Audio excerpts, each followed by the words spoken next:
Okay, so I am doing this speech on domestic homicide prevention. Basically, give more information about domestic homicide and tools, studies that we can do to potentially prevent it escalating to homicide.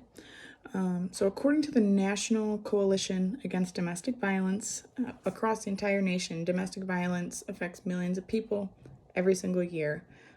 It accounts for 15% of all violent crimes. So, burglary, normal homicide. 15% is with a intimate partner, domestic partner.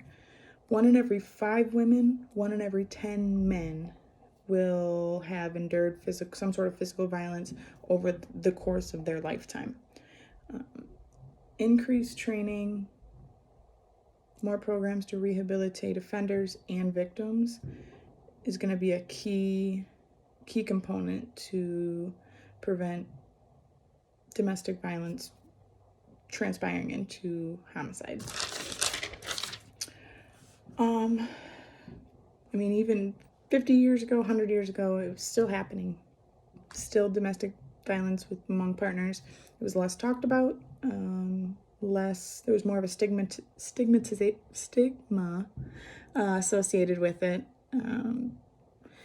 Women had roles. They were at home to cook, clean, take care of the kids. Men were the breadwinners. They kind of made the rules, man of the house, as the term would go. So it was definitely still going on, just not talked about, because it'd be things of, if it was talked about, well, he makes all the money and, where you must not be being a good wife, or whatever the case. I do think that we have progressed from there. It's still, I don't think, talked about enough, because it is still happening all the time. Don't really, you never really know who a person is, what happens behind closed doors. You never really truly know, unless the person who's going through it is going through it. There's obviously signs that family members, loved ones, friends, law enforcement can look for without having the victim come right out and say, yeah, I'm being abused, man or woman, because it does happen both ways. More likely women, but men also can be victims of domestic violence. Personally, I've been through it 3-4 years of my life. Never talked about it with my family or friends or anything. There was definitely signs, though. The being secluded, bruises, things like that.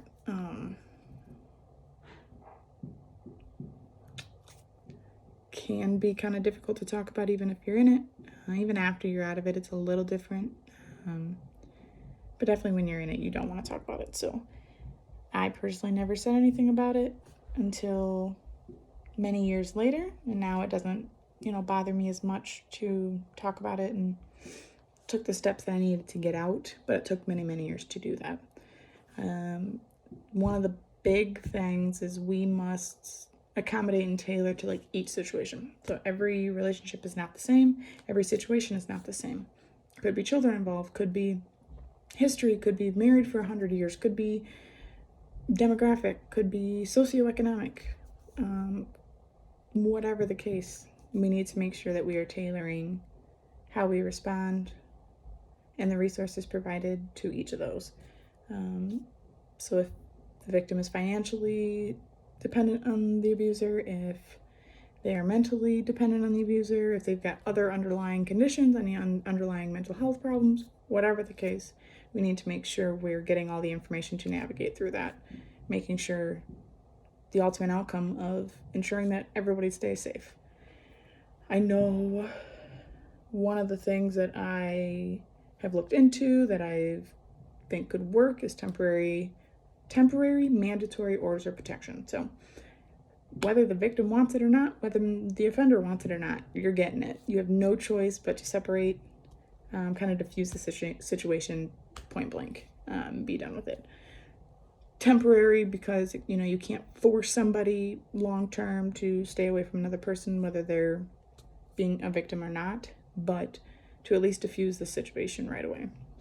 I know Canada's review board, it's from Canada, but something that they're working on is they compiled a chart of like risk factors. So correlating the number of risk factors an offender has to the likelihood, probability that they would commit homicide.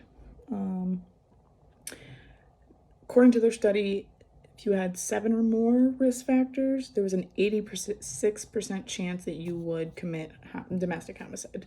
86%, 7 factors or more. So we could use this to at least utilize, like, when you're coming onto the scene. Okay, obviously, usually 2 officers go to keep the victim and the abuser separate.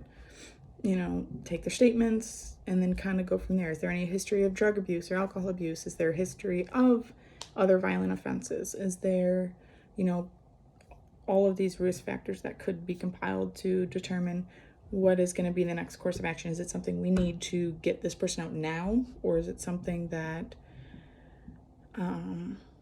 you can take a softer approach to?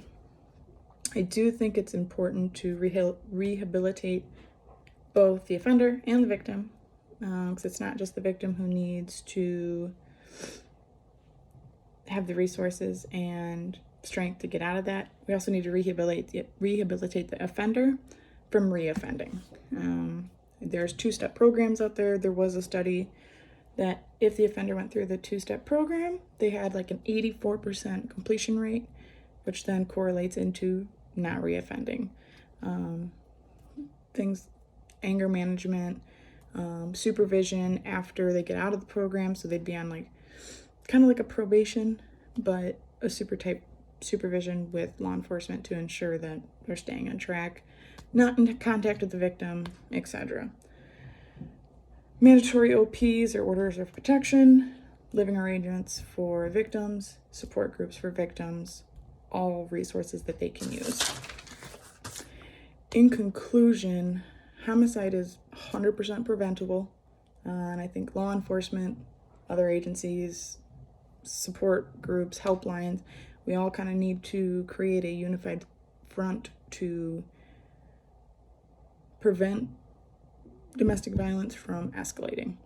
Can't obviously be in every household all the time, but when it is known or when there is a situation that arises, cut it off right at the start to prevent it from getting any worse. I think that's, super important.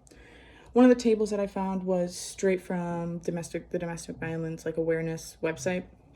It goes into the estimated number of victims it has everything, stalking, raping, all sorts of things, but I'm mostly looking at physical violence, which is right here. No, it's really hard to see, but it says lifetime estimated number of victims for physical violence, 39,167,000 people. I think that's just astronomical. Granted, like I said, we can't prevent everything because we can't be behind closed doors at all times, but to be able to prevent things from escalating and hopefully bringing more awareness so it's less of a occurring issue and get that number down big time.